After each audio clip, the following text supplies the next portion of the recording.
Hello everyone, welcome back to our channel English माध्यम। English माध्यम के प्लेटफॉर्म पे हम editorial based practice exercises solve कर रहे हैं। तो स्टार्ट करते हैं आज का session with thought of the day, that is winners are ordinary people with extraordinary determination. यानी कि हम सोचते हैं ना कि यार वो व्यक्ति इतना कामयाब है, वो व्यक्ति इतना अच्छा करता है। तो ये सारी चीज़ें क्या हैं? ये सारी चीज़ें बेसिकली आप कोई व्यक्ति है उसका डिटर्मिनेशन बहुत स्ट्रांग है, वो जो भी ठानता है वो कर लेता है। और साधारणतः क्या होता है, हम लोग क्या करते हैं, कहाँ मात खा जाते हैं कि हमने सोचा कि सुबह 4 बजे उठना है, फिर जैसे ही सुबह 4 बजे का अलार्म बजेगा उसको स्नूज करके वापस सो जाएंगे, या फिर थोड़ी देर इधर उधर घूम के फोन देख दाख के फिर सो जाएंगे। तो ये क्या होता है, ये हमारे को आम इंसान, साधारण इंसान बनाता है। लेकिन कोई व्यक्ति है जो सक्सेसफुल है, अगर उसने 4 बजे का अलार्म लगाया है तो वो 4 बजे उठेगा, किसी भी कीमत पर उठेगा। उसको बेशक बाहर कितनी भी ठंड हो, कड़ाके की ठंड पड़ रही हो, बेशक बाहर कुछ भी हो, पर वो करेगा जरूर। ठीक है, तो वही चीजें हैं जो उनको सक्सेसफुल बनाती हैं, जो उनको एक्स्ट्राऑर्डिनरी बनाती हैं। ठीक है, स्टार्ट करते हैं आज का session, that is reading comprehension and practice exercise. At 5:40 p.m. on August 23, the Chandrayaan-3 lander was a 1.7-ton hunk of metal, plastic and glass speeding in an orbit some 30 kilometre above the moon।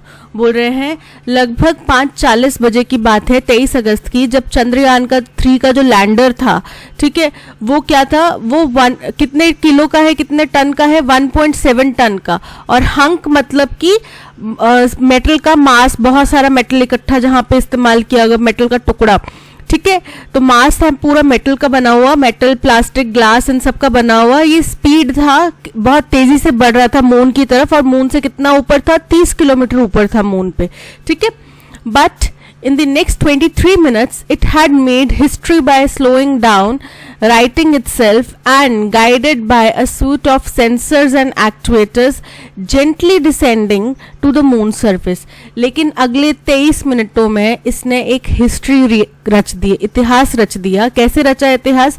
कि वो सही समय पे, सही speed पे, कम मतलब अगर पिछले वाला जो लैंडर था उसका इशू ये हुआ था कि वो बहुत तेजी से, उसकी स्पीड कम नहीं हो पाई थी। जब वो मून की सरफेस के पास भी पहुंच गया था तब उसकी स्पीड कम नहीं हो पाई थी। ठीक है, पर ये सही समय पर उसने अपनी स्पीड कम कर ली, और राइटिंग इटसेल्फ यानी कि उसने सही, बिल्कुल सही तरीके से अपने आप को लैंड कर पाया, गाइडेड बाय सूट ऑफ। अब गाइडेड बाय सूट ऑफ मतलब कि इसमें बहुत सारे सेंसर्स और एक्चुएटर्स लगे थे, जिनकी वजह से इसको ये सही फैसला ले पाने में आसानी हो पाई। ठीक है, अब सही फैसला ले पाना यानी कि कोई मनुष्य नहीं है इसके अंदर, बट इसके अंदर कंट्रोल सिस्टम के डिजाइन्स होते हैं जो कि एक दूसरे को मैसेज भेजते हैं कि अच्छा भी इतनी स्पीड चल रही है बाहर के अकॉर्डिंग, तो इतनी स्पीड कम कर दो। वो क्या होता है, वो एक फीडबैक सिस्टम चल रहा होता है इसमें। ठीक है, तो वो सेंसर्स और एक्चुएटर्स की मदद से उनने एकदम सही समय पर सही गति हासिल करी, जिसकी वजह से वो जेंटली, बहुत ही आराम से डिसेंड करना, मतलब उतरना, कहाँ उतरे, मून की सतह पर। अब ये क्यों है इतनी बड़ी बात? इससे पहले भी मून के बहुत सारे एक्सपीडिशंस हुए हैं, ये वाला एक्सपीडिशन इतना खास क्यों है? क्योंकि ये मून के साउथ पोल के ऊपर पहला एक्सपीडिशन किया गया है किसी भी देश द्वारा। इससे पहले रशिया जो है लूना 25 के जरिए करना चाह रहा था ये, बट वो विफल हो गया था। 18 अगस्त की शाम को वो विफल हो गया था, यानी कि वो क्रैश लैंड हो गया।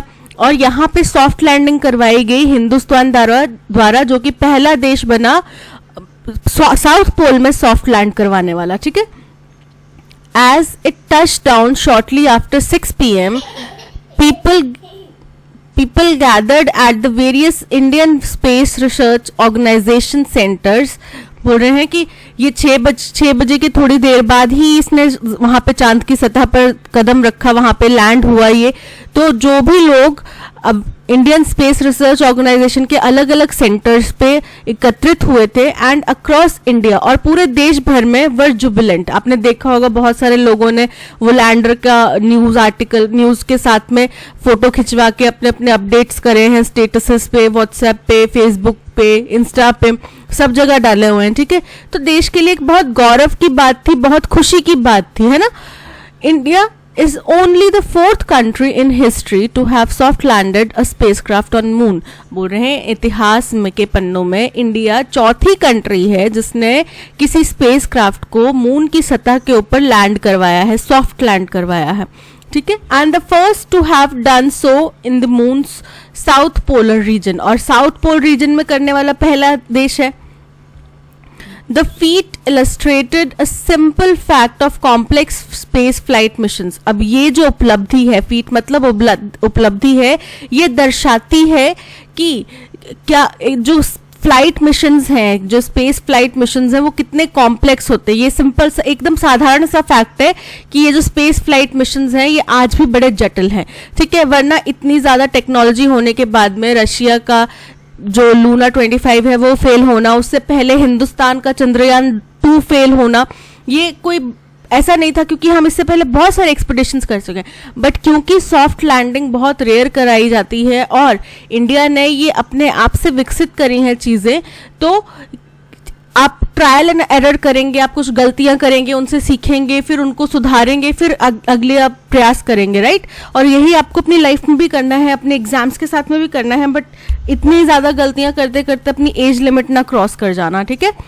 तो बोल रहे हैं कि ये साधारण सा फैक्ट है कि स्पेस फ्लाइट मिशन जो हैं वो बहुत कॉम्प्लेक्स होते हैं by virtue of their enormous hunger for resources but at the same time capacity for caprice. बोल रहे हैं कि किसके कारण है कि अब यहाँ पे लोगों को भूख है, सभी देशों को भूख है कि वहाँ से जो भी रिसोर्सेज मिले हम पहले जाएं, हम पहले पहुँचे, है ना. और उसी समय पे जो क्या है, साथ ही साथ क्या चीज़ है, उनको एक सनक है कि हमें करना है, ये चीज़ करना है. Succeeding at them is indistinguishable from a triumph of human will. और बोल रहे हैं कि इन चीज़ों में हम अगर सक्सीड कर भी जाते हैं, अगर प्रथम आ भी जाते हैं, तो वो इंसान की जीत से, किसी इंसान की, किसी मानव की जीत से उसको डिस्टिंग्विश कर पाना बहुत मुश्किल हो जा रहा है. क्योंकि वहाँ पे क्या है, देशों की भूख लगेगी, कौन सा देश पहले जा रहा है, कौन सा देश बाद में जा रहा है. फर्स्ट हम होने चाहिए, क्योंकि सेकंड थर्ड फोर्थ को कोई नहीं पूछने वाला, राइट. तो फर्स्ट हम होने चाहिए, फर्स्ट हम होने चाहिए, ये होड़ लगी हुई है. That is why they are capable of galvanizing people as Chandrayaan 3 has now done for India. और यही कारण है कि ये लोगों को प्रेरित करने की भी क्षमता रखते हैं, जैसे कि चंद्रयान 3 ने अब हिंदुस्तान की जनता के लिए किया है. The immediate implication of the Chandrayaan 3 lander now sitting on the moon is that ISRO took away the right lessons from the failure of the preceding mission. बोल रहे हैं अब जो इससे सबसे मुख्य बात जो सामने आई है, उभर कर आई है कि चंद्रयान 3 वहां पे पहुंच गया, मून की सतह पे लैंड कर गया. इससे सबसे मुख्य बात जो सामने निकल कर आई है वो ये है कि इसरो ने इससे पहले वाला जो मिशन, जो कि चंद्रयान 2 का मिशन था, जो कि फेल हुआ था, यानी कि अपनी गलतियों से उन्होंने सीखा है, उनसे समझा है, सीखा है और उनको सुधार करके फिर दोबारा चंद्रयान 3 लॉन्च करा है. In September 2019, as the Chandrayaan 2 lander was 2.1 kilometer above the lunar surface, ISRO lost contact. अब बोल रहे हैं कि 2019 में सितंबर महीने में चंद्रयान 2 जो है वो 2.1 किलोमीटर ही ऊपर था चांद की सतह से, जब इसरो का उससे कांटेक्ट खो गया, संपर्क खो गया. अब 2.1 किलोमीटर पर था, पर तब भी उसकी स्पीड काफ़ी ज़्यादा थी, तो शायद हो सकता है उस टाइम पे वो क्रैश कर गया हो, इसलिए उनका contact lost हो गया. Based on data transmitted by the lander until then and that from other sources including the Chandrayaan 2 orbiter, ISRO pieced together the distal causes of lander's premature demise.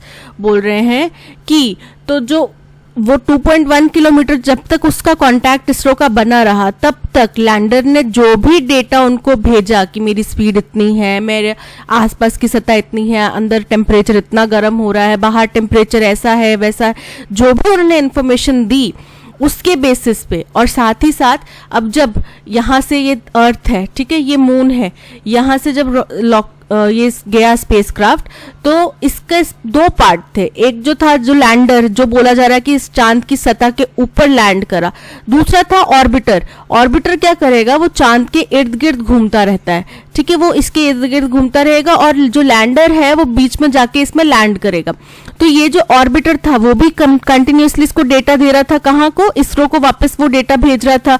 और जो इसका लैंडर था उसने भी 2.1 kilometre तक, जब तक उनका कांटेक्ट बना रहा तब तक उसने जो भी डेटा भेजा, इन सभी चीजों के बेसिस पर उन्होंने अपनी सारी गलतियों से सीखा और सारे जो प्रमुख कारण थे, ठीक है, जो कॉजेस थे जो भी इस चीज के, उनको उनने दुरुस्त करा, उनको ठीक करा, ठीक है। और उनको ठीक करा, उन्होंने वो कॉजेस पहले आइडेंटिफाई करे, उन सारे टुकड़ों को जोड़ के उन्होंने समझा कि हाँ कहाँ गलती हुई, क्या गलती हुई, कि जिस वजह से ये जल्दी ही, मतलब प्रीमेच्योर, मतलब कि जो इससे जिस टाइम पे इसको नहीं जाना चाहिए था, ये वक्त से पहले, समय से पहले खत्म हो गया। जो हमारा मिशन था चंद्रयान 2 वो समय से पहले ही खत्म हो गया। तो वो उसकी चीज के जो भी कारण थे वो उन्होंने आइडेंटिफाई करे। Experts at ISRO then modified 21 subsystems to give rise to the upgraded Chandrayaan 3 lander. फिर इसके बाद क्या हुआ, उनने अपनी गलतियों से सीखा, समझा, आंकलन किया। फिर उनने क्या करा कि 21 सब सिस्टम्स को उनने मॉडिफाई करा, ठीक है, और उनको अपग्रेड करके चंद्रयान 3 का लैंडर तैयार किया गया। The later is particularly distinguished by the redundancies built into it. तो जो दूसरा है, यानी कि चंद्रयान 3 का जो लैंडर है वो किस वजह से, कि इसमें बहुत ज़्यादा कुछ सरप्लस में चीज़ें लगाई गई हैं, कुछ सरप्लस में इसमें चीज़ें ऐड करी गई हैं। क्यों? क्योंकि अगर एक कंपोनेंट फेल हो जाए तो दूसरा काम कर जाए, दूसरा फेल हो जाए तो तीसरा काम कर पाए। इस तरीके से उसमें काफ़ी सारी चीज़ें सरप्लस में लगाई गई, जिसकी वजह से ये कहा जा रहा था कि इसका फेल होना इम्पॉसिबल है। If one component or process had failed, another would likely have taken over. तो यही रीजन बताया गया कि ये क्यों डिफरेंट था, क्योंकि इसमें बहुत ज्यादा अधिकता में चीजें लगाई गई थी। तो अगर एक कोई चीज, एक कोई प्रोसेस, एक कोई कंपोनेंट फेल हो जाता तो दूसरा उसकी जगह काम कर लेता। Taking a broader view of time, Chandrayaan 3 sits at an important juncture. अब अगर हम पूरे इस समय को ब्रॉडली समझें कि चंद्रयान 3 जिस समय पे लॉन्च किया गया है, जिस तरह से लॉन्च किया गया है, जो इस वक्त वातावरण, आपको पता है पूरी दुनिया में इकोनॉमिक क्राइसिस की एक खबरें लहर सी दौड़ी हुई है, खबरें आ रही हैं, ठीक है। उसके बाद में हिंदुस्तान में कई जगहों पे हम बहुत भारी व्यापक आपदा देख रहे हैं बारिश की वजह से, और कई हिस्सों में ड्राई पड़ा हुआ है। जब इतनी ज्यादा इकोनॉमिक क्राइसिस चल रही है, उस टाइम पे भी पूरी दुनिया जो है हिंदुस्तान की तरफ एज अ ग्लोबल लीडर उभर कर आने के लिए देख रहे हैं कि इंडिया ही है जो हमें इस चीज से निकाल पाएगा। उस टाइम पे चंद्रयान 3 का लॉन्च होना और एकदम एक्यूरेटली सही जगह पे जाके लैंड हो पाना उसके लैंडर का, ये अपने आप में एक बहुत ज्यादा इंपॉर्टेंट चीज है, ठीक है। हम एक ऐसे मुखौने पर खड़े हैं जहाँ पे पूरी दुनिया हमारी तरफ देख रही है एज अ ग्लोबल लीडर, ठीक है, कि हम इसको और अच्छा कर सकते हैं, हम एक ग्लोबल लीडर बनकर आएंगे सामने। और उस टाइम पे ये एक उपलब्धि ऐड होना, यानी कि हमारे ऊपर एक और स्टार लग गया है, एक और हमारे ऊपर एक दम का जो होता है ना, बहादुरी का दम का जो मेडल मिलता है वो लग गया है। India is now a member of the Artemis accord, the US led multilateral effort to place humans on the moon by 2025 and thereafter to expand human space exploration to the Earth's wider neighborhood in the solar system. बोल रहे हैं कि हिंदुस्तान अब Artemis accords का हिस्सा बन चुका है, ठीक है, उसका सदस्य बन चुका है। ये आर्टेमिस अकॉर्ड क्या है? US led multilateral effort, यानी कि US द्वारा चलाया गया मल्टीलैटरल, मतलब बहुपक्षीय अकॉर्ड है, ठीक है। अब इसका मतलब क्या है? इसका एक पर्पस है, इनका कहना है कि हम 2025 तक ह्यूमंस को कहाँ लेकर जाएंगे? मून पे लेकर जाएंगे, वहां पे स्थापित करेंगे, ठीक है। और उसके बाद हम अपना ह्यूमन स्पेस एक्सप्लोरेशन जो है अर्थ के बाकी नेबरहुड में, जैसे मार्स पे चले गए, जुपिटर पे चले गए, सैटर्न पे चले गए, या अड़ोस पड़ोस में और जो भी प्लैनेट्स है वहां पे लेकर जाना चाहेंगे। हमारे सोलर सिस्टम में जो भी अड़ोस पड़ोस में प्लैनेट्स है वहां तक लेकर जाना चाहेंगे। Given the first that India has now achieved, it has an opportunity to lead the other Artemis countries interested in maximizing the contribution of the space sector to their economies alongside the US. अब बोल रहे हैं ये देखते हुए कि हिंदुस्तान ने जो भी आज अचीव करा है वो इतिहास में पहला है, यानी कि फर्स्ट टाइम कोई कंट्री है जो मून के साउथ पोल की तरफ गई है, ठीक है, वहां पे लैंड करवा पाई है। तो ये अपने आप में पहली बात, तो पहली दफा हुआ ये चीज।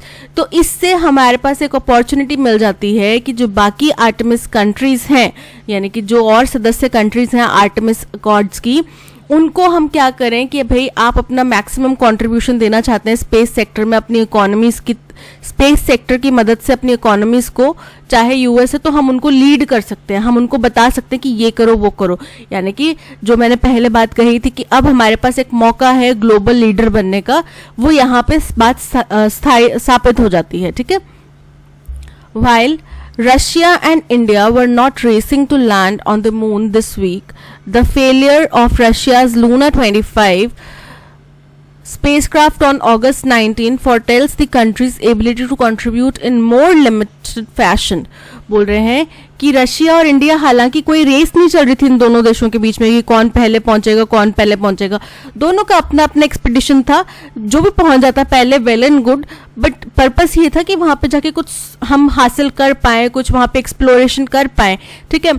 तो लेकिन फिर भी क्या हुआ कि रशिया का जो लूना 25 उसका स्पेसक्राफ्ट जब 19 अगस्त को फेल हो गया, नहीं वो कर पाया, तो इससे एक चीज़ और सामने आ गई कि अब रशिया जो है वो कुछ लिमिटेड तरीके में ही कंट्रीब्यूशन दे सकता है। उस कंट्री की जो कंट्रीब्यूशन है वो अब लिमिटेड हो चुकी है इन दिस डेकेड, कम से कम इस दशक में तो उसका कंट्रीब्यूशन लिमिटेड हो चुका है।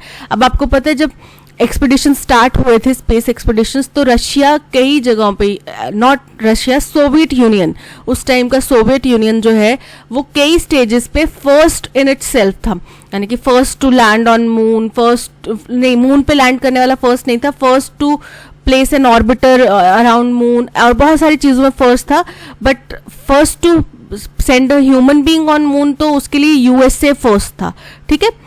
बट काफी सारे एक्सपीडिशंस में रशिया फर्स्ट था। अब आज का दौर ऐसा है, कम से कम ये दशक ऐसा है जहां पे रशिया शायद इतना बढ़िया कंट्रीब्यूशन नहीं दे पा रहा to the international lunar research station programme. किसके लिए, कम से कम इस दशक में किसके लिए, international lunar research station programme में, which it leads together with China as a parallel access to Artemis accord, जो कि किसके साथ चला रहा है, चाइना के साथ में चला रहा है, और ये क्या है, आर्टेमिस अकॉर्ड का एक प्रतिद्वंदी है, उसका एक पैरेलल है, ठीक है।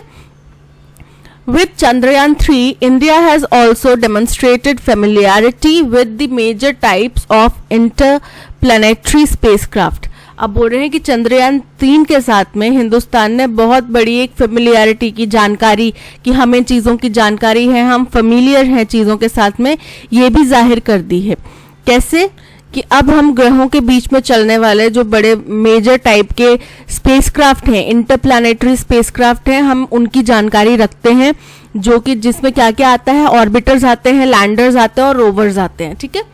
The Chandrayaan 3 rover is rudimentary, बोल रहे हैं चंद्रयान 3 का जो रोवर है वो प्रारंभिक कभी स्तर पर है, and speaks to an important focus area of the Indian space programme, the planning and implementation of scientific missions. और ये क्या बोल रहा है कि ये क्या कर रहा है, ये अभिव्यक्त करता है किस चीज को, कि हमारा जो स्पेस, इंडिया का जो स्पेस प्रोग्राम है उसके एक बहुत ही अहम पहलू को, अहम एरिया के ऊपर अपना ध्यान केंद्रित करता है, और वो क्या है, द प्लानिंग एंड इम्प्लीमेंटेशन। किसी भी साइंटिफिक मिशन का प्लानिंग और इम्प्लीमेंटेशन कैसा होना चाहिए, इसकी तरफ उसका ध्यान केंद्रित करता है।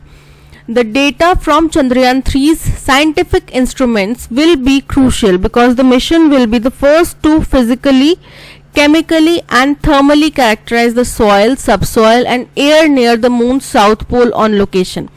अब साउथ पोल का एक्सपीडिशन क्यों इतना इम्पोर्टेंट है, क्योंकि इससे पहले एक मिशन में ये अनुमान लगाया गया था, कुछ वहाँ की सॉइल वगैरह की जांच करते हुए ये पता चला था कि वहाँ की जो सतह है उसके अंदर, एक क्रैश लैंडिंग के दौरान में ये पता चल पाया था कि वहाँ की जो सतह है वहाँ पे पानी होने की पॉसिबिलिटी है, ठीक है। तो इसलिए ये जो मिशन है ये बहुत ज़्यादा क्रूशियल है, क्योंकि ये पहला मिशन होगा जो फिजिकली, केमिकली और थर्मली वहाँ की सॉइल, सब सॉइल, एयर, इन सब चीज़ों को ऑन लोकेशन टेस्ट कर पाएगा, चेक कर पाएगा, ठीक है।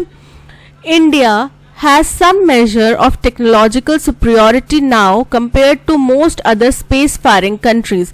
बोल रहे हैं अब इंडिया के पास में कुछ हद तक किसी तरीके की टेक्नोलॉजिकल सुपरियोरिटी है, यानी कि ऊंचा स्तर है हम लोगों का. सुपरियोरिटी मतलब श्रेष्ठता है. ठीक है, अगर हम बाकी जो कंट्रीज हैं जो स्पेस एक्सपीडिशंस कर रहे हैं उनके साथ में कंपैरिजन करें तो, and it should press the advantage by going to more places in the solar system and conducting stellar science. और बोल रहे हैं कि इसको क्या करना चाहिए कि अब हमें इसका एडवांटेज भी लेना चाहिए, लाभ भी उठाना चाहिए. कैसे कि हम ज़्यादा से ज़्यादा सोलर सिस्टम में ऐसे एक्सपीडिशंस करें और स्टेलर यानी कि एक्सेप्शनल ऐसे साइंस एक्सपेरिमेंट्स और ऐसी चीजें करते रहें. ठीक है, the better space based scientific instruments currently operated by India are largely concerned with the earth observation and remote sensing. जो बोल रहे हैं जो better space based scientific instruments यानी कि जो अच्छे साइंटिफिक इंस्ट्रूमेंट्स हैं जो कि अर्थ ऑब्जर्वेशन यानी धरती से ऑब्जर्व करने के लिए मदद करते हैं और रिमोट सेंसिंग वगैरह इन सब चीज़ों के लिए मदद करते हैं.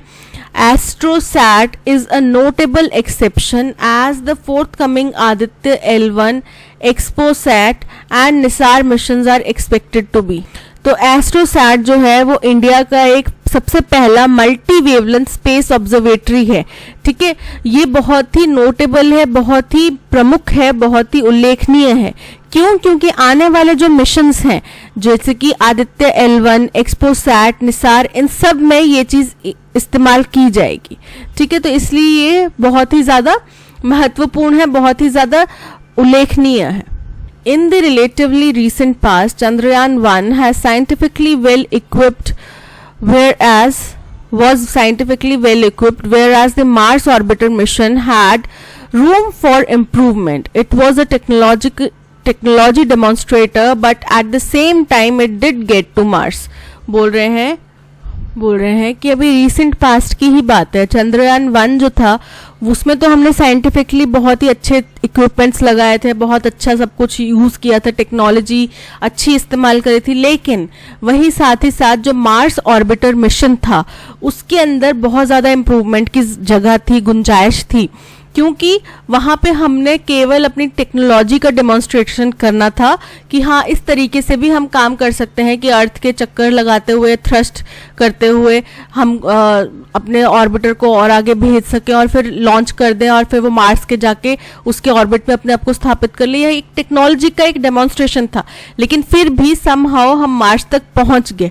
ठीक है, better science results demand more investment in research. अगर हमें साइंस की फील्ड में अच्छे रिजल्ट्स चाहिए तो हमें और ज़्यादा इन्वेस्टमेंट करना पड़ेगा रिसर्च में, both in public and private sectors. Public sector में भी, प्राइवेट सेक्टर में भी. बल्कि हिंदुस्तान में प्राइवेट सेक्टर में इतना रिसर्च एंड डेवलपमेंट पे काम नहीं होता. ठीक है, rather than spending cuts and mission design that puts scientific outcomes before engineering threshold and launchability. बोल रहे हैं हमें क्या करना चाहिए कि हमें और ज़्यादा इसमें रिसर्च करना चाहिए, इन्वेस्टमेंट करना चाहिए, बजाय कि हम उसमें कट्स लगा दें. ठीक है, इसमें हम जो भी इनको फंड्स दिए गए हों उनमें कट्स लगा दें, जिसकी वजह से क्या हो कि जो मिशन का डिज़ाइन है उसमें साइंटिफिक आउटकम्स जो हैं वो इंजीनियरिंग थ्रेशोल्ड से पहले आ जाएं और लॉन्चेबिलिटी से पहले आ जाएं.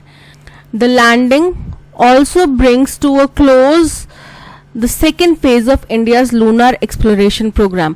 अब चंद्रयान 3 की लैंडिंग के साथ में ही, उसके जो लैंडर है उसकी लैंडिंग के साथ में ही हमारा जो सेकेंड फेज है इंडिया के लूनर एक्सप्लोरेशन प्रोग्राम का वो खत्म हो गया है. अब थर्ड फेज कैसे स्टार्ट होगा?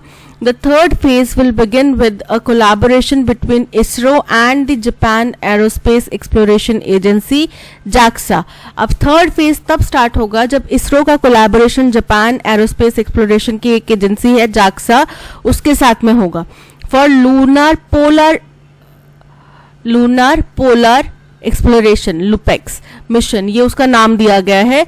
विच also involves a lander and a rover that will study water ice at the moon south pole. जिसमें भी एक लैंडर और एक रोवर शामिल रहेगा जो कि अगेन वाटर और आइस की स्टडी करेगा मून के साउथ पोल में. LUPEX is said to use the landing system that ISRO developed for Chandrayaan 2 and 3. LUPEX क्या करेगा, जो चंद्रयान यानी कि वो दोबारा से नई टेक्नोलॉजी नहीं डेवलप करने बैठेंगे, नए सिरे से एक्सपेरिमेंट्स नहीं करने बैठेंगे, जो चंद्रयान 2 में मिस्टेक्स हुई उन्हीं का यूटिलाइज करते हुए चंद्रयान 3 में जो चीज़ें कामयाब कर पाई हमें उन चीज़ों को इस्तेमाल करते हुए ही ये इसका लैंडिंग सिस्टम डेवलप करेंगे.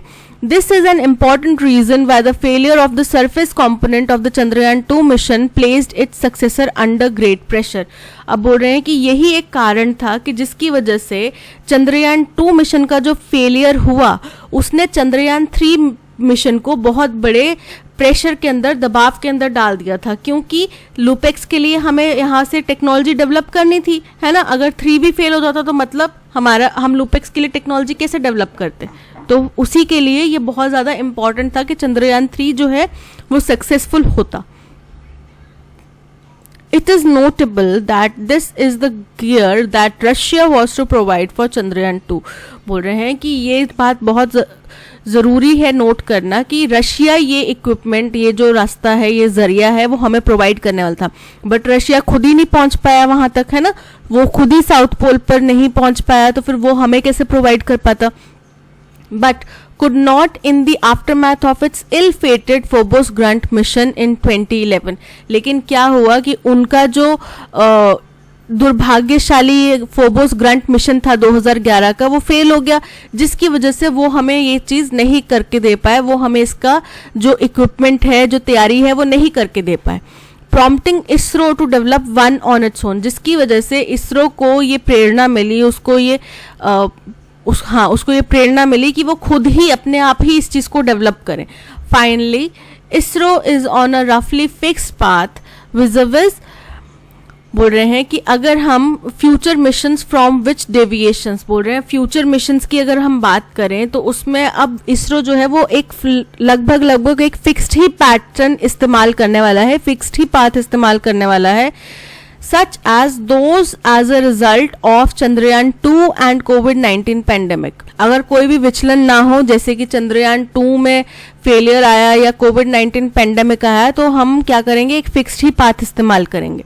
But also the sluggish production of rockets are financially and politically expensive. लेकिन जो सुस्त प्रोडक्शन है ना रॉकेट्स की, ये फाइनेंशियली भी बहुत एक्सपेंसिव है और पॉलिटिकली भी बहुत एक्सपेंसिव है. The success of Chandrayaan 3 gives ISRO the confidence to graduate to the next steps. बोल रहे हैं अब चंद्रयान 3 की सक्सेस के बाद में इसरो को ये भरोसा आ गया है, कॉन्फिडेंस आ गया कि वो आगे कदम बढ़ा सकें, आगे की तरफ बढ़ें. Satellites powered by electric Motors, quantum communications, human space flight, reusable launch vehicles, planetary habitation and interplanetary communication to name a few. और ये उनमें से आगे ये जो है, ये कुछ उदाहरण हैं जो आगे हम करने वाले हैं, एक्सपेडिशन जो आगे हमारी साइंटिफिक अप्रोच रहेगी, इसरो की अप्रोच रहेगी, ये उनके कुछ उदाहरण हैं. ठीक है. The commerce of space also demands a greater launch cadence and lower launch cost. बोल रहे हैं जो इसका कमर्स है, कमर्स यानी कि इसका जो इकोनॉमिक है कि किस तरीके से इसको आगे पैसा मिले, फंड्स मिले, व्यापार कैसे किया जाए, ये सब चीज़ें जो हैं इसमें हमें और किस चीज़ की ज़रूरत है, तालमेल की ज़रूरत है. किसके साथ में कि लॉन्च के अंदर तालमेल बैठे और हमारा जो है लॉन्च की कॉस्ट जो है वो कम हो. ठीक है. Private sector contribution to many of these aspects will be crucial. अब प्राइवेट सेक्टर का इसमें कंट्रीब्यूशन जो है वो बहुत ज़्यादा इंपॉर्टेंट रहेगा, specially to accelerate innovation and open new vistas in which this renewed vector of human enterprise can contribute to India's development. खास तौर पे इनोवेशन को हम और बढ़ावा दें इसके लिए, और new vistas, open new vistas मतलब कि और ज़्यादा हम नए प्रोस्पेक्ट हम खोल दें, नए प्रोस्पेक्ट ओपन करें जिसमें हम रिन्यूड वेक्टर ऑफ ह्यूमंस, नया मार्ग एक निकाले हैं इंसानों के एंटरप्राइज सिस्टम के लिए, can contribute to India's development. और ये चीज़ें क्या कर सकते हैं, इंडिया के डेवलपमेंट में भागीदार बन सकते हैं. India is over the moon, India अब चांद पर है. From now on ISRO will have the chance to lead from the front. अब इसरो के पास चांस है कि वो आगे बढ़कर एक लीडर की तरह काम करें और लीडर की तरह बाकी देशों को आगे बढ़ने पे प्रेरित करें।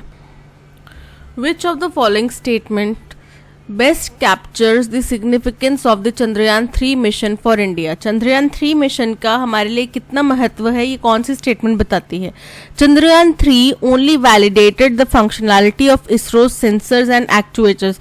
क्या अब उसका पर्पस यही था कि इसरो के सेंसर्स और एक्चुएटर्स काम करते हैं, ये चीज बतानी थी उन्हें? नहीं ना, केवल इतना पर्पस नहीं था ना उनका। सो ऑप्शन 1 तो इनकरेक्ट है। Chandrayaan 3 marked India's first attempt to land a spacecraft on the moon. बोल रहे हैं कि चंद्रयान 3 जो है उसने ये चीज बता दी कि इंडिया का पहला अटेम्प्ट था, ये पहला प्रयास था ये स्पेसक्राफ्ट मून पर उतारने का। जबकि हमें पता है कि चंद्रयान 2 फेल हुआ था, उसी के फेलियर से सीख के उनको एनालाइज करके और उनको इम्प्रूव करके हमने चंद्रयान 3 बनाया था। तो ये भी स्टेटमेंट इनकरेक्ट होगी कि ये फर्स्ट अटेम्प्ट नहीं था हमारा।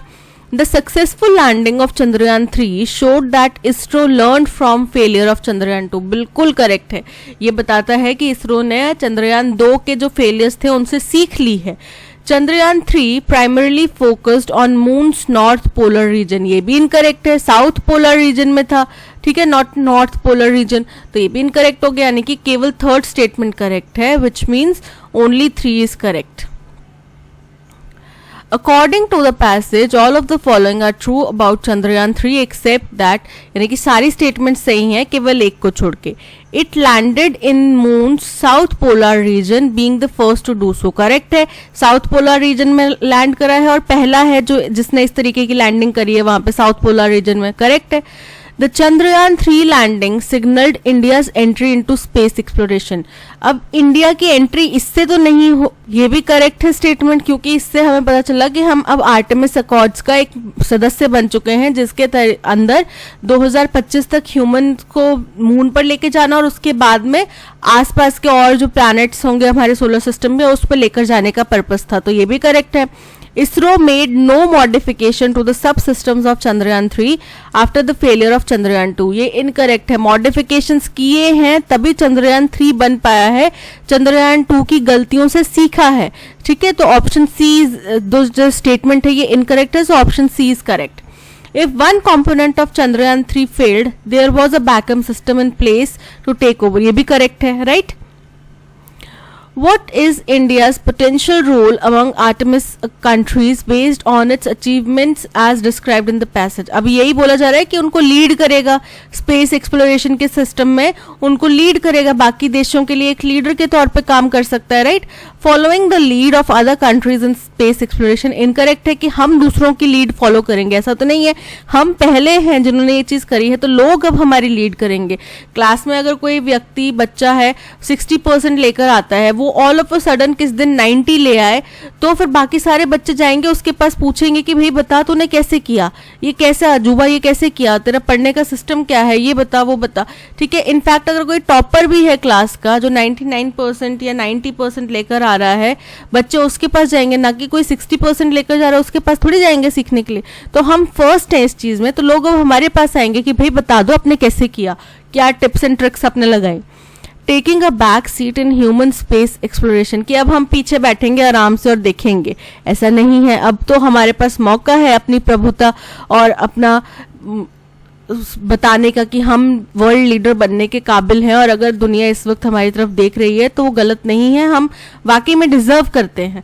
Leading other Artemis countries in maximising space sector contribution to their economies, option C is correct. What is a primary focus area for the Indian space program as highlighted by the nature of Chandrayaan 3 rover? बोल रहे हैं कि primary मुख्य जो area है जिसपे हमने focus किया है इंडियन स्पेस प्रोग्राम का, वो कौन सा एरिया हाईलाइट हुआ है चंद्रयान 3 के रोवर से? Improving engineering capabilities and launchability, planning and implementing scientific missions, collaborating exclusively with Russia for lunar missions, building more technologically superior rovers than other countries. Option B is correct कि हमारा planning और implementation जो है scientific missions का, वो यहाँ पे बहुत कारगर साबित हुआ है और उसी की तरफ इशारा करता है कि भाई हमारा ये चीज़ बहुत स्ट्रांग रहा, ये पॉइंट्स कुछ हैं जो बहुत स्ट्रांग रहे जिनकी वजह से हमारा मिशन जो है कामयाब हो पाया। What is the tone of the passage? Obviously Jubilant and proud, खुशी की बात है, गर्व की बात है। पैसिमिस्टिक नहीं है, न्यूट्रल नहीं है, क्रिटिकल नहीं है, बहुत तारीफ करी है, ठीक है, बढ़ा चढ़ा के तारीफ करी है, बहुत अच्छा खुशी का माहौल है, तो जुबिलेंट और proud. Which of the following words is closest in meaning to galvanizing? Galvanizing का मतलब होता है मोटिवेट करना, प्रेरणा देना। तो देखो यहाँ पे option B motivating is correct. Stagnating, stagnating मतलब एक जगह पे खड़ा स्थिर सड़ रहा है, जैसे स्टैग्नेटिंग वाटर, यानी कि एक जगह पे खड़ा है, स्थिर है, तो स्टैग्नेटिंग इज करेक्ट। डिसुएडिंग, डिसुएडिंग का मतलब ये परसुएड का ऑपोजिट है कि आप किसी को बोल रहे हैं कि आप ये रास्ता मत अपनाइए, ये चीज मत कीजिए, आप उसको ये समझाने की कोशिश कर रहे हैं, उसको बोलते हैं डिसुएडिंग। और सप्रेसिंग मतलब किसी को कमजोर करना, किसी को दबाना नीचे, है ना, अपने से नीचे गिराने की कोशिश करना, मतलब सप्रेस करना। तो option B motivating is correct. Making the final paper was a really difficult task, but by the end of the week, I was able to bark up the wrong tree, मतलब कि गलत विचार रखना। Wrap my head around it, इसका मतलब होता है कि कोई आइडिया है जो आपको फाइनली समझ में आ गया है, अब आप उसको समझ पा रहे हैं, कोई कॉम्प्लेक्स आइडिया को। तो वही बोल रहे हैं कि अगर पेपर बहुत डिफिकल्ट था लेकिन हफ्ता खत्म होने के तक मुझे वो चीज़ समझ में आ गई। So option B is correct. Cry my eyes out का मतलब होता है कि बहुत जोर से, बहुत अनकंट्रोल तरीके से रोना, इमोशनली डिस्ट्रेस फील करना। रन आउट ऑफ स्ट्रीम का मतलब होता है कि उत्साह खत्म हो जाना। So option B wrap my head around it का मतलब यहाँ पे फिट बैठता है ये idiom. So option B is correct. Do not take the coastal road during monsoons, तो मानसून के समय में आपको कोस्टल रोड नहीं लेना चाहिए, यानी कि कोस्ट के किनारे उस साइड पे नहीं चलना चाहिए। तो the coastal roads should not be taken during monsoons, ठीक है। You are not taking the coastal road during monsoon, आप नहीं ले रहे हो उनको, आप बोल रहे हो कि आप नहीं ले रहे हो, तो मतलब आप उनको सजेस्ट कर रहे हो क्या कि आपको लेना चाहिए? इनकरेक्ट है। You will not take the coastal road during monsoons, आप उनको बोल रहे हो कि आप मत लेना, आप लेंगे नहीं, ठीक है, पर यहाँ पे ऐसा नहीं है, वो तो एक इंस्ट्रक्शन दे रहे हैं। Coastal road is not being taken during monsoons, coastal roads should not be taken during monsoons. Option D is correct. The sky is quite overcast. We are dash to have rain today, यानी कि बादलों से घिरी हुई है, पूरा आसमान बादलों से घिरा हुआ है, तो हम क्या एक्सपेक्ट कर रहे हैं आज की बारिश होगी, तो we are likely to have rain today. So option A is correct. She decided to take up the gauntlet and confront her critics directly. तो टेक अप द गॉन्टलेट मतलब क्या होता है कि आप कोई चैलेंज एक्सेप्ट कर रहे हो, तो उसने, किसी महिला ने डिसाइड करा कि वो चैलेंज एक्सेप्ट करेंगी और अपने क्रिटिक्स को डायरेक्टली कन्फ्रंट करेंगे, उनसे डायरेक्टली बातचीत करेंगे। So option B to accept challenge is correct. The withdrawal of 2000 rupees note from circulation by reserve bank of India which is announced on May 19, 2023 marks the end of sordid chapter in the tragicomic demonstration saga, demonetization saga। बोल रहे हैं कि जो 2000 के note बंद किए गए ना आरबीआई द्वारा, वो एक तरीके से डीमोनेटाइजेशन को बंद करवा रहे हैं, मतलब कि डीमोनेटाइजेशन का जो एक दौर था उसको खत्म करने का इशारा है कि बस अब डीमोनेटाइजेशन का दौर खत्म हो चुका है। The presence of ₹2000 note in circulation was a constant reminder of the horrors of a nation in queue। बोल रहे हैं कि 2000 रुपए का नोट जब तक सर्कुलेशन में था तो बार बार एक चीज को याद दिला रहा था, बार बार इस तरफ इशारा कर रहा था कि हमारे देश में भी बहुत सारे जरूरतमंद हैं, बेरोजगार फिरे हुए हैं, ठीक है। For the beleaguered government the chapter on the 2000 note had to be closed. तो बोल रहे हैं कि ये जो इतनी गंभीर स्थिति में सरकार फंसी हुई है, ये जो इसके पास जो ये 2000 नोट का चैप्टर था, इसको क्लोज करना ही एक लास्ट ऑप्शन बचा हुआ था, ठीक है, तो उनको ये करना ही था किसी भी सूरत में। The note was also an object of ridicule, particularly due to bizarre claims at the time of its introduction of a nano chip implanted in it. बोल रहे हैं कि इन नोटों के अंदर क्या था, इन नोटों के अंदर जब शुरुआत हुई थी ना, तब बोला जा रहा था कि नैनो चिप इम्प्लांट की गई है इसके अंदर में. आपके पास 2000 का नोट होएगा तो आरबीआई के पास में आपकी जानकारी रहेगी, ये किसके पास में होगा ये नोट, ये सब डेटा उनके पास में रहेगा. तो बोल रहे हैं कि ये नोट रद्द करना, इस नोट को बंद करना ये ज़रूरी भी था, क्योंकि ये जो नोट है मुख्य तौर पर मजाक का और हास्य का एक जरिया बन गया था, रिडिक्यूल का एक जरिया बन गया था, खास तौर पे क्योंकि इसके लिए एक बड़ा ही विचित्र क्लेम किया गया कि इसके अंदर एक नैनो चिप डाली गई है. With fresh printing of note stopped after 2018-19 it's eventual withdrawal was expected. अब बोल रहे हैं क्योंकि इस नोट की फ्रेश प्रिंटिंग जो है, दोबारा रीप्रिंटिंग जो है 2018-19 के दौर में बंद हो गई थी. तो बोल रहे हैं कि ये फिर उसी दौरान पे ये चीज़ साबित हो गई थी कि ये जो नोट है ये आज नहीं तो कल बंद हो ही जाएगा, ख़त्म हो ही जाएगा. ठीक है. तो अब देखो, हमने 2000 के नोट का जिक्र करा कि 2000 का नोट जो है वो 19 मई 2023 को ख़त्म हो गया, रद्द हो गया.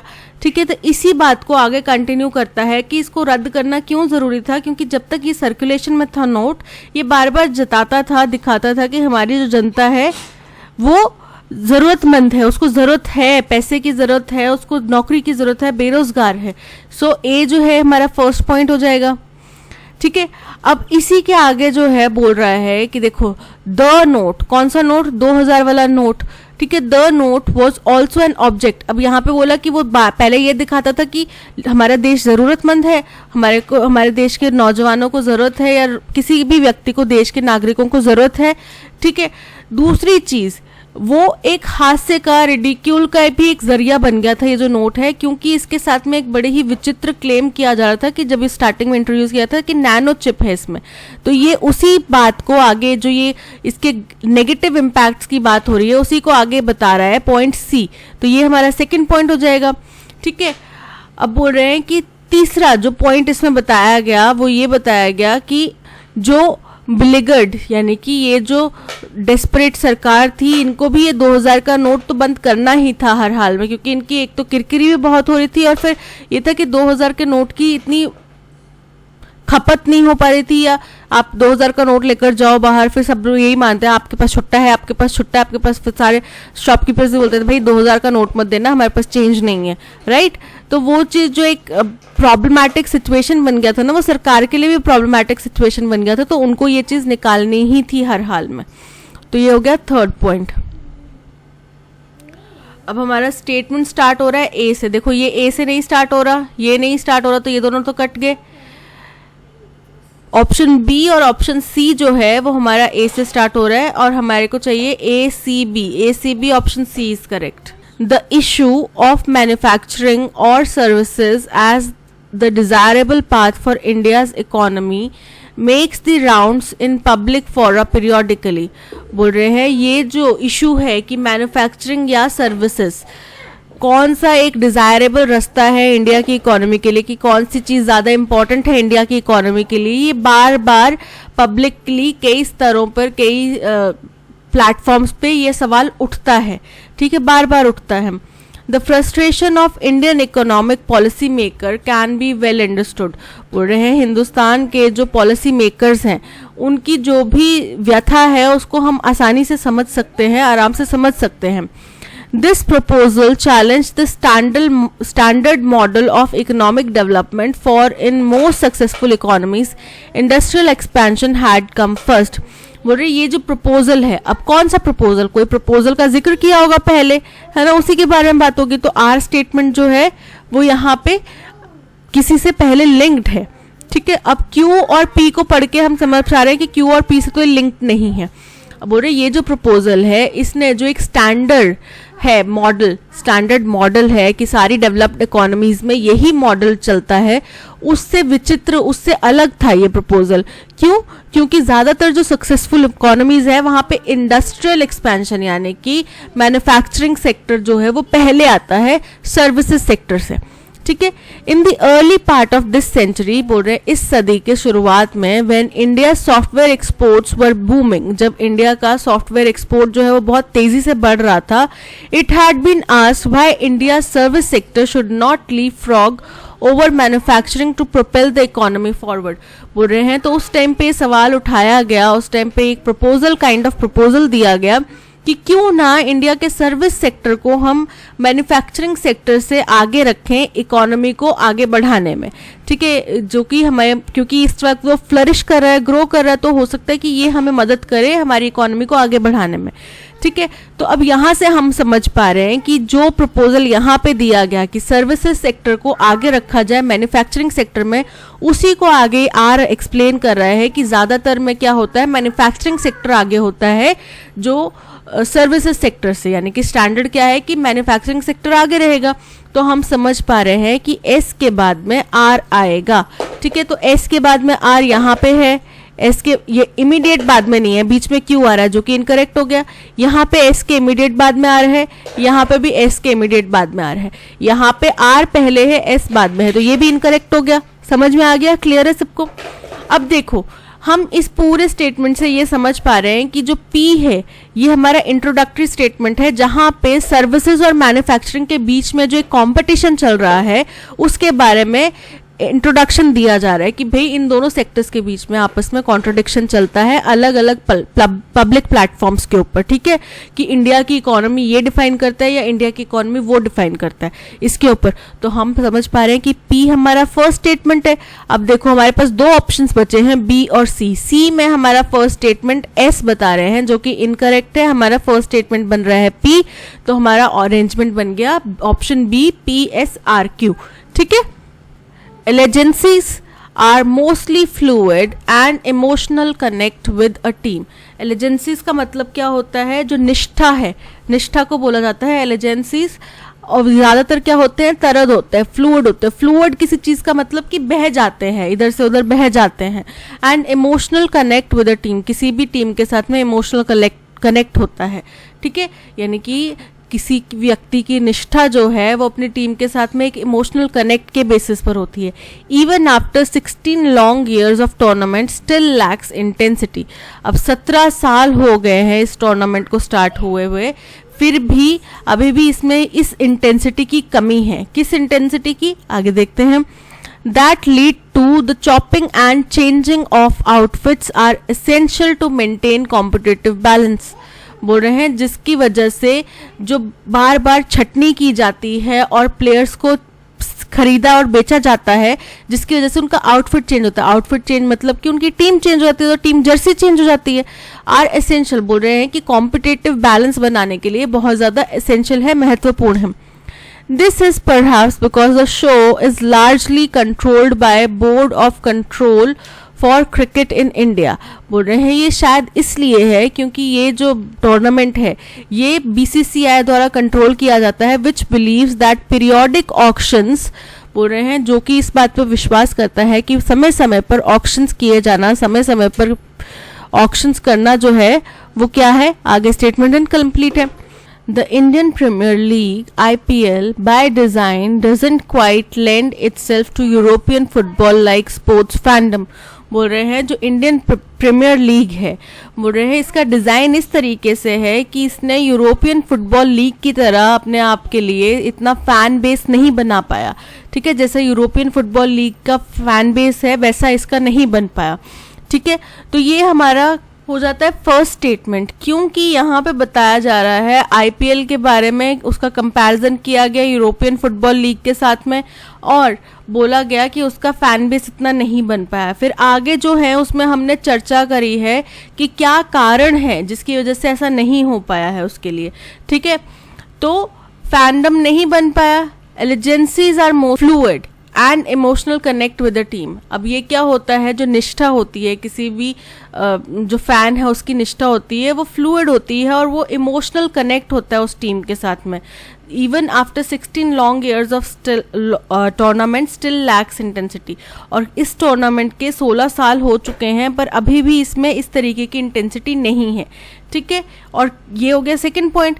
अब क्यों नहीं है इस तरीके की इंटेंसिटी, यो क्यों नहीं है वो रीजन यहाँ पे बताएगा। दिस इज परहैप्स, ये इसलिए है शायद क्योंकि, ठीक है, क्योंकि ये जो है बीसीसीआई द्वारा कंट्रोल किया जाता है, जो कि इस बात में बिलीव करता है कि auctions that lead to the chopping and changing of outfits are essential to maintain competitive balance. कि उनका ये मानना है कि ऑक्शन जिनकी वजह से प्लेयर्स टीम में से छांटे जाते हैं और उनके आउटफिट्स चेंज होते हैं, ये बहुत एसेंशियल है, बहुत महत्वपूर्ण है कॉम्पिटिटिव बैलेंस बनाने के लिए।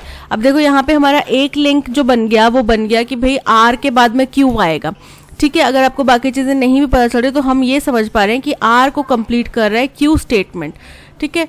तो आर के इमीडिएट बाद में क्यू कहाँ पर आ रहा है, यहाँ पर आ रहा है और यहाँ पर आ रहा है, ठीक है, आर के बाद में क्यू। दूसरा हमारा पॉइंट आ रहा है, हमारा ओपनिंग स्टेटमेंट बन रहा है एस। ओपनिंग स्टेटमेंट इसमें भी एस बन रहा है, इसमें भी एस बन रहा है। अब ये दोनों तो हटा दो, ए और बी तो एलिमिनेट हो गए, ठीक है। एस हमारा ओपनिंग स्टेटमेंट बन रहा है। अब ये हमें देखना है कि एस आर क्यू पी बनेगा या एस पी आर क्यू बनेगा। तो हमने जहाँ पे बात करी कि फैन नहीं बन पाए इसके इतने, तो उसका रीज़न क्या बताया उन्होंने कि फैंस जो हैं वो इमोशनली कनेक्ट करते हैं टीम के साथ में, जो कि इस टूर्नामेंट में नहीं हो पा रही। 16 साल बाद भी इसमें ये चीज़ नहीं हो पा रही। और क्यों नहीं हो पा रही उसका रीज़न आगे बताया, क्योंकि बीसीसीआई लगातार समय समय पर प्लेयर्स को छांटता है, अलग करता है, टीम से निकालने का उनको प्रावधान देता है। तो यानी कि एस पी आर क्यू हमारा अरेंजमेंट बन रहा है, S P R Q, option D is correct. Question number 14. The Central Bureau of Investigation (CBI) and the Enforcement Directorate had stumbled upon irregularities in recruitment by municipalities while investigating the alleged scam in school jobs in the state. अब किसी state की बात हो रही है, कौन से state, the state बोला गया, यानी कि उस स्टेट का पहले जिक्र किया होगा, ठीक है, पहले जिक्र किया होगा, तो ये हमारी फर्स्ट स्टेटमेंट नहीं हो सकती।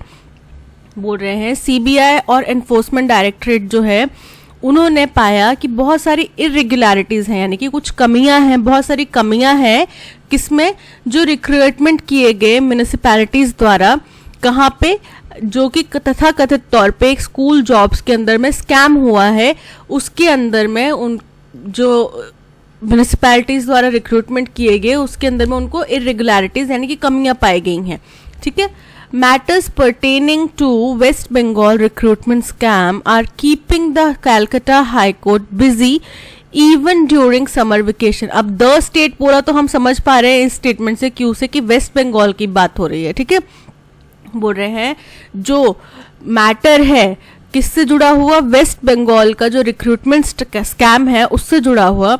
इसकी वजह से कैलकाटा हाई कोर्ट जो है वो समर वेकेशन के दौरान में भी काम कर रहा है, वो बिजी है। Justice Abhijit Gangopadhyay, who has been hearing the school recruitment case, has directed an investigation by central agencies into recruitments to municipalities on April 21. बोल रहे हैं कि अभिजीत गंगोपाध्याय जो हैं, जो इस केस के जज हैं, उन्होंने बोला, इस केस की सुनवाई करते टाइम उन्होंने बोला कि सेंट्रल एजेंसीज जो हैं वो इस स्कैम के अंदर में अपनी जांच करें, और ये उन्होंने ऑर्डर कब दिया, 21 अप्रैल को दिया, ठीक है। On May 22 a vacation bench of the court decline to issue an interim stay on the investigation by central agencies into the alleged scam in the recruitment of employees to 7 municipalities. बोल रहे हैं 22 मई को क्या हुआ कि एक vacation bench ने अब इस केस के ऊपर उन्होंने रिक्रूटमेंट के ऊपर जांच बैठाने की बोल दिया कि भाई सेंट्रल एजेंसीज जांच करें, तो किसी ने आगे काउंटर केस कर दिया होगा, स्टे लगाने की रोक कर दी होगी, मांग कर दी होगी। तो जिस कोर्ट में स्टे की मांग की गई थी वो था वेकेशन बेंच, और उन्होंने मना कर दिया, डिक्लाइन कर दिया कि हम इंटरिम स्टे यानी कि अनंत काल तक जो स्टे है वो नहीं दे सकते, इसके ऊपर हम नहीं देंगे कि सेंट्रल एजेंसीज को इजाज़त है कि वो स्कैम की जांच करे, इस स्कैम को आगे परखे। अब सेंट्रल एजेंसीज कौन सी हैं, सेंट्रल एजेंसीज हैं the central bureau of investigation CBI and enforcement directorate, ठीक है, और उनको कुछ कमियां मिली हैं। अब देखो फर्स्ट स्टेटमेंट तो हमारा हो गया क्यों, क्योंकि यहाँ पे बताया गया कि वेस्ट बंगाल में रिक्रूटमेंट स्कैम हुआ है, और उसी के सुनवाई के दौरान में कैलकाटा हाई कोर्ट जो है वो समर वेकेशन के दौरान में भी काम कर रहा है। ये हमारा फर्स्ट स्टेटमेंट हो गया, ओपनिंग स्टेटमेंट हो गया। तो फर्स्ट स्टेटमेंट क्यू कहाँ कहाँ पर आ रहा है, ए में आ रहा है और सी में आ रहा है, ठीक है। तो यानी कि बी और डी एलिमिनेट हो गए। अब यहाँ पे जो वेकेशन बेंच है ठीक है, ये वेकेशन बेंच क्या बताता है, यही समर वेकेशन के दौरान में जो हाई कोर्ट में काम चल रहा है उसकी तरफ इशारा करते हुए लिंक बता रहा है कि वेकेशन बेंच जो है उसने 22 मई को डिक्लाइन कर दिया जो उनके ऊपर स्टे लगाने का किसी ने याचिका दायर की होगी, उसको खारिज कर दिया। ये हो गया सेकंड पॉइंट। ठीक है, तो क्यू के बाद इसमें भी ऐसा रहा, इसमें भी ऐसा रहा, चलो फिर कोई हेल्प नहीं हुई। इसके बाद में आता है पॉइंट कि अब दोनों को मना कर दिया उनने, तो क्या हुआ कि सीबीआई ने कुछ इरेगुलरिटीज पाए, इरेगुलरिटीज उनको मिली, तो उसकी वजह से क्या हुआ, उनने बोला कि भाई हाँ जी इसमें तो जांच की जरूरत है, इस स्टेट में तो वाकई में इस जॉब स्कैम में इस अलेजेड जो कांड हुआ है इसमें वाकई में स्कैम हुआ है। ये हो गया थर्ड पॉइंट। और फाइनल पॉइंट हो जाता है कि इसमें डीलिंग कौन कर रहे हैं, जस्टिस अभिजीत गंगोपाध्याय, जिन्होंने पहली बार 21 अप्रैल को इन सेंट्रल इन्वेस्टिगेटिंग एजेंसीज को बोला था कि आप इसको इन्वेस्टिगेट करो। ये हो गया फोर्थ पॉइंट। ठीक है, तो हमारा अरेंजमेंट बन रहा है QSPR। In quantum computing, it needs to catch up in the area of graphene। बोल रहे हैं क्वांटम कंप्यूटिंग में इसको किसकी तरह, ग्राफीन की एरिया की तरफ, यानी कि ग्राफीन की तरफ कैचअप करने की जरूरत है, उसकी तरफ और ज्यादा प्रेरित होने की और ज्यादा स्ट्रेंथन अप करने की जरूरत है।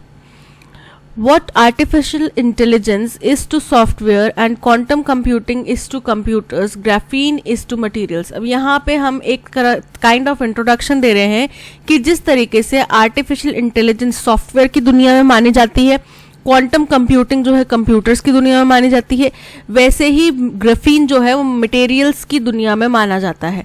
ठीक है, अब ये हमारा फर्स्ट स्टेटमेंट हो गया। क्यू से फर्स्ट एक ही स्टेटमेंट है सी, ऑप्शन सी हमारा करेक्ट आंसर है, चलो पता चल गया। While India is among the leaders in AI and a potential challenger.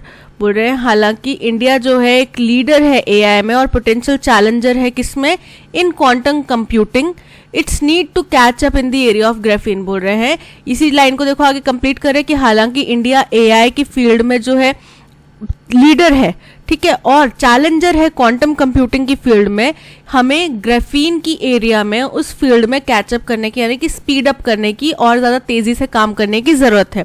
तो हम देखो आर के बाद में पी का लिंक बना पा रहे हैं, ये देखो आर के बाद में पी, यहाँ पे पी के बाद में आर आ रहा है, यहाँ पे पी के बाद में आर आ रहा है, यहाँ पे पी के बाद में आर आ रहा है, इनकरेक्ट हो गया।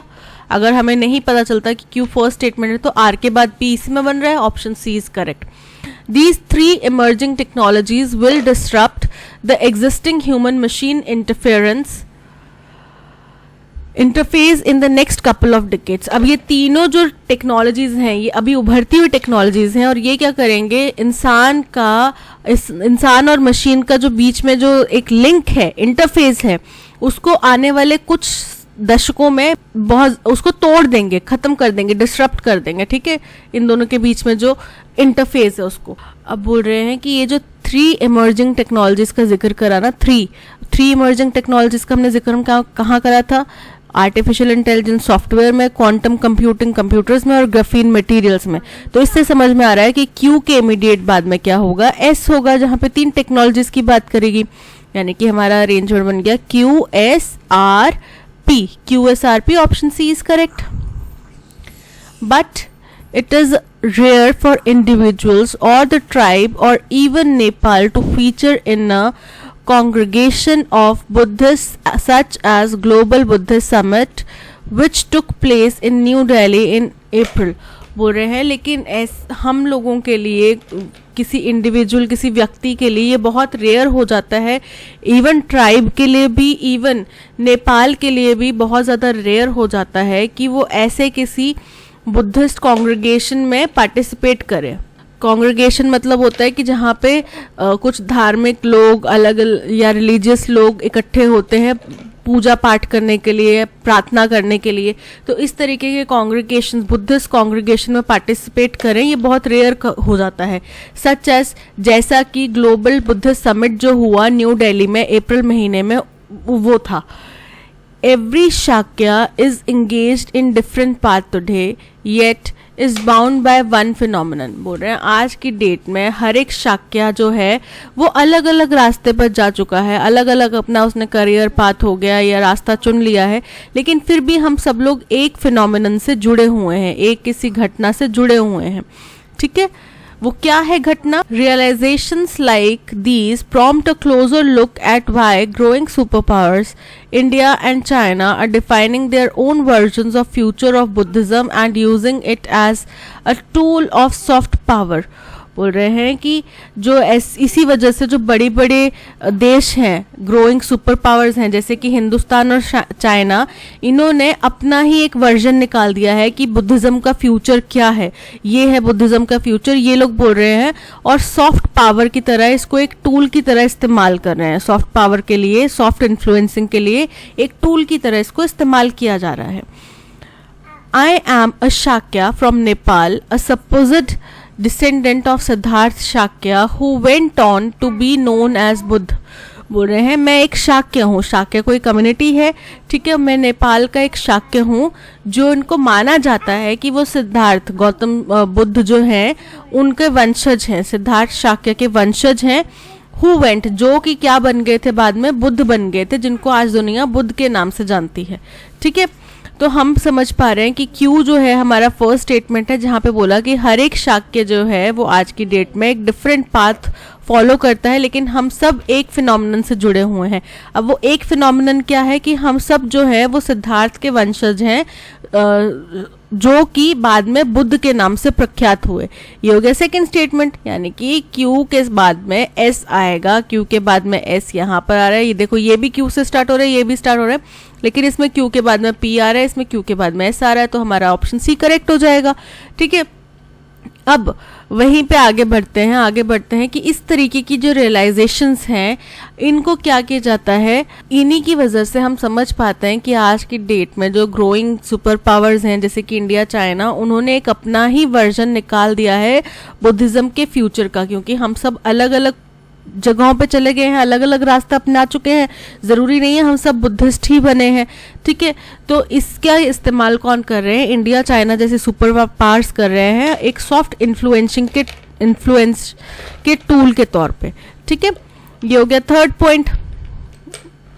और फोर्थ पॉइंट हो गया कि बहुत रेयर होते हैं ऐसे कोई लोग या व्यक्ति या ट्राइब या नेपाल के जनता में से कोई ऐसे बहुत कम लोग होते हैं जो इस तरीके के कांग्रीगेशन, बुद्धिस्ट कांग्रीगेशंस का पार्ट होते हैं, जैसा कि न्यू दिल्ली में हुआ।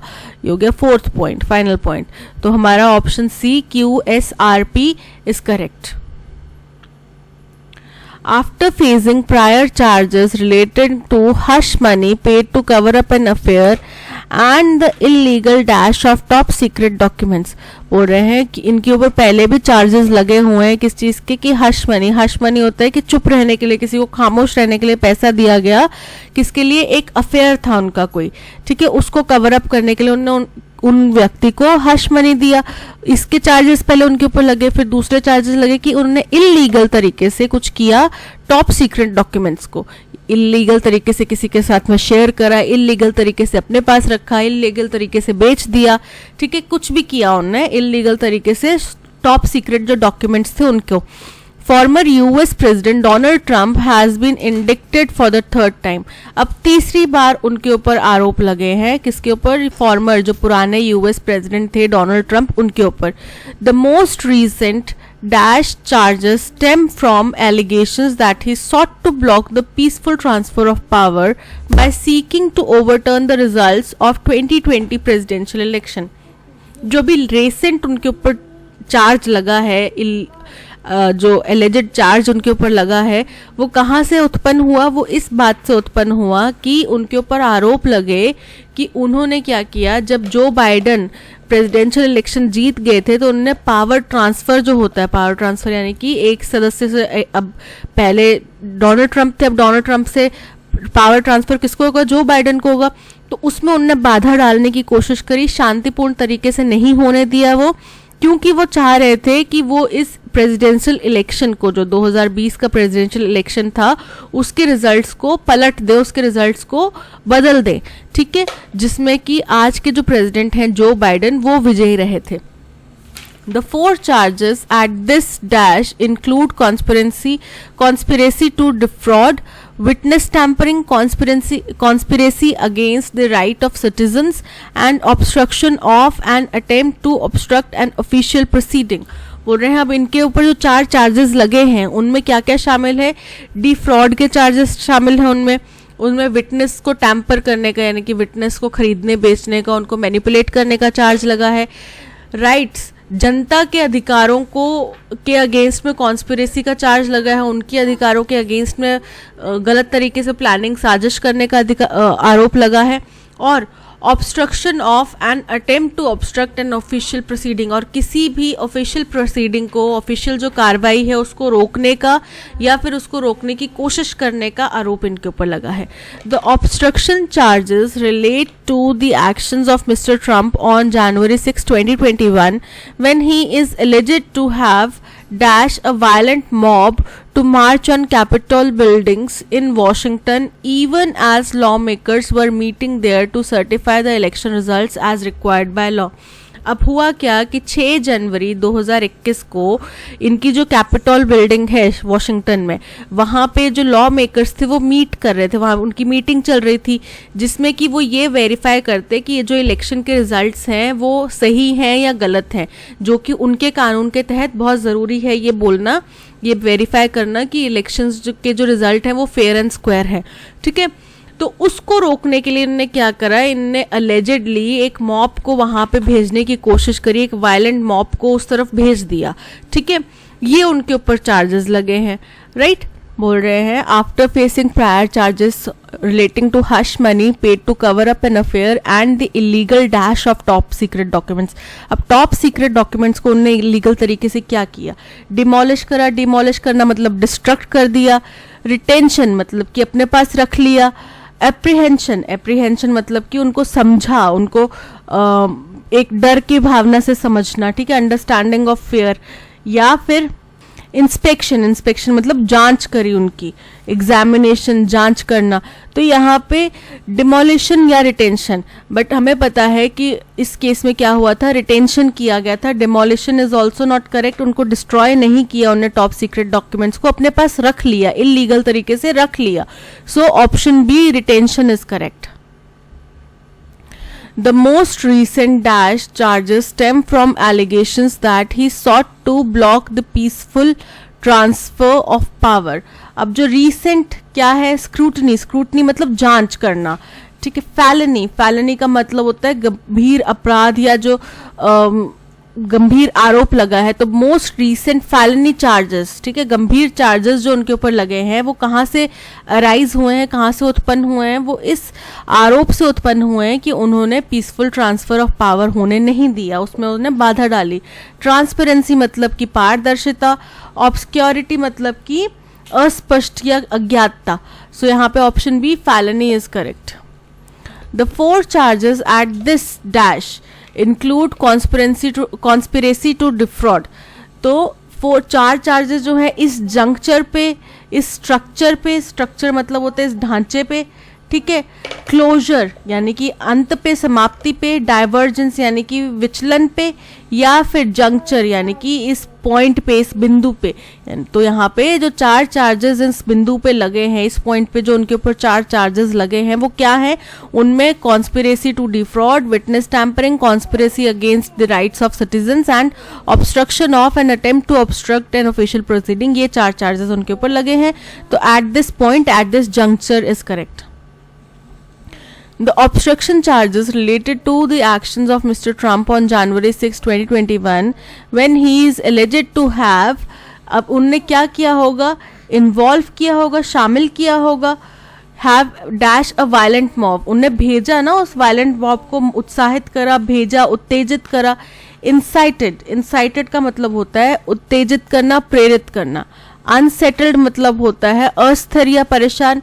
एंड फेंस्ड मतलब होता है बाड़ लगाना यानी कि घेराबंदी करना. तो यहाँ पे क्या किया, उन्होंने एक वायलेंट मॉब को उकसाया, उनको उस तरफ भेजने के लिए मजबूर करा, प्रेरित करा. So option B, incited is correct. आज के सेशन में इतना ही. सेशन की PDF और ऑडियो एक्सप्लेनेशन आपको टेलीग्राम चैनल पे मिल जाएगी. ठीक है।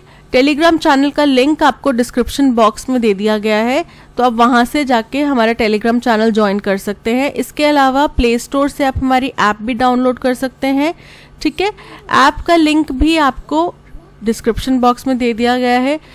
Thank you so much for watching. अगर कंटेंट पसंद आया हो तो लाइक, शेयर और सब्सक्राइब ज़रूर कीजिएगा।